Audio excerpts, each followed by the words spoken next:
You're ready to start promoting your podcast. Congratulations.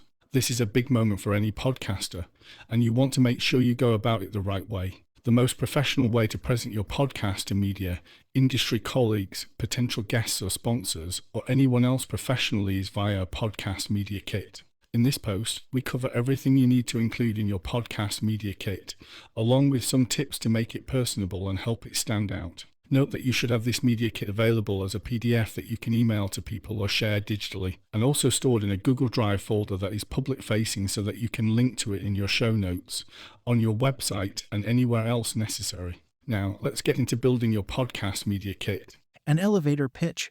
Your elevator pitch is a quick, punchy description of your show that showcases what value the listener will take from it, while also highlighting its marketability. Think of the term elevator pitch literally. Picture yourself in an elevator inside a tall building, maybe a hotel where you're attending a conference.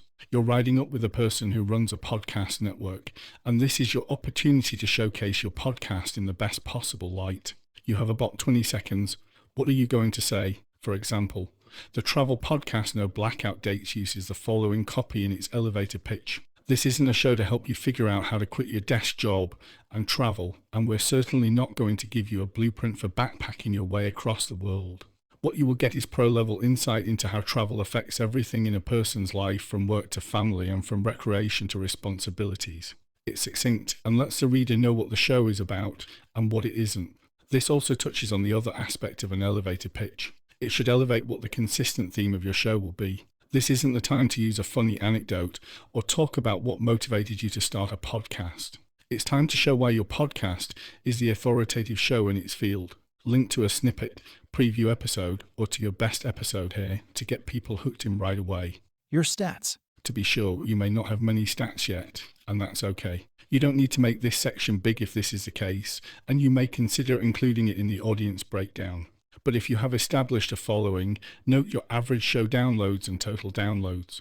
Also, list any sponsors or advertisers you've worked with, anyone you're affiliated with, and anyone else that can vouch for your awesomeness and legitimacy. Most podcast hosting platforms allow you to export your listener statistics. Do this and keep it updated in your kit.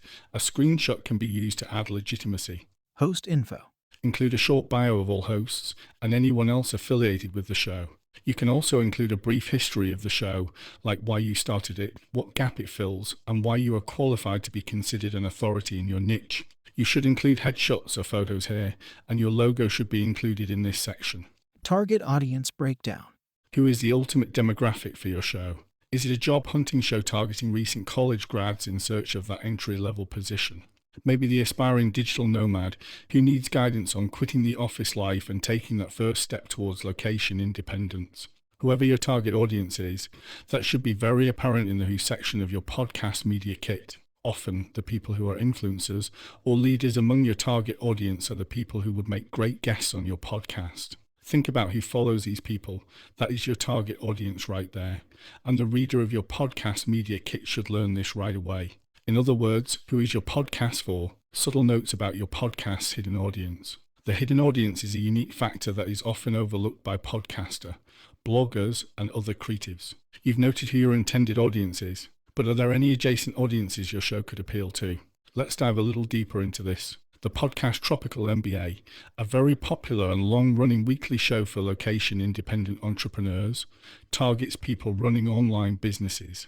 But adjacent to that are a whole spectrum of other potential listeners that aspire to be your target audience. In this case, freelancers, digital nomads, and those looking to someday run their own online business. Each of these groups will take value from the material in the show, even though they aren't current online business owners themselves. In your podcast media kit, you can leverage these adjacent audiences to note the marketability of your show and to highlight that you have room for expansive growth and scaling. Important dates and milestones. You want people to think your podcast is a big deal, or at least that it will become a big deal in the near future. You're on the up and up. Get this across by highlighting important dates in the history of your show.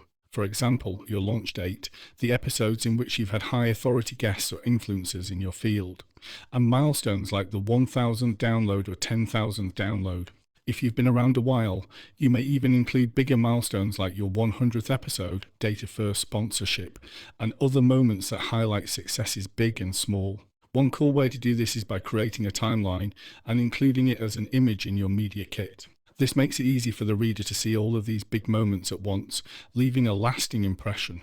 Plus, timelines are easy to make and look super cool, or relevant links. This seems obvious, but you'd be surprised how many people forget to actually direct people to their show.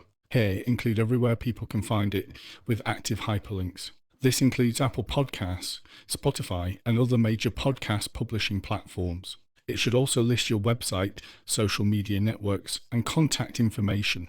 Always list a direct email contact. Don't direct people to a contact form on your website or anything annoying like that. The easier you are to get a hold of, the more likely people will want to work with you, whether that's sponsors, guests, podcast networks, or anyone else. Podcast Media Kit Tips. Update your media kit regularly. It should always include up-to-date info, contact information, and stats. Make it look nice. It may be worth hiring someone with graphic design skills to build your media kit if you or your co-host don't have those skills yourself. This is your chance to shine. Don't hold back. Let people know why your show is worth listening to, supporting, guesting on, sharing.